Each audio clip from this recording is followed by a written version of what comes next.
Tai va, turim čia tokią situaciją. Manau, kad ne vienose namuose yra ta pati bėda.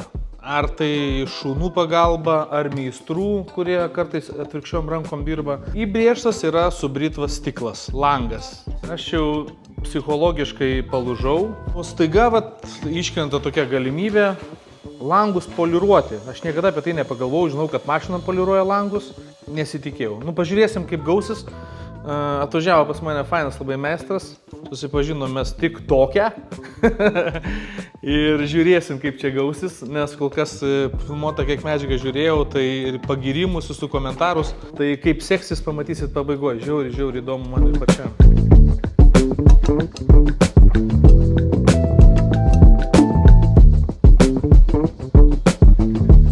Tai aš tai matau rezultatą, nes aš mane visą laiką nervuodavo, žiūriu per langą, kas atvažiuoja, kas eina, ar vaikai kieme nesąmonių nedaro. Nu, šaunuolis, liuks, fainai, rezultatas žiauriai geras, tai kas turit problemų su subraižymu, tai vienareikšmiškai rekomenduoju. Langų montuotojai, statybų įmonės, šeimininkės pedantiškos, tai galit kreiptis, kuo galėsiu, to padėsiu.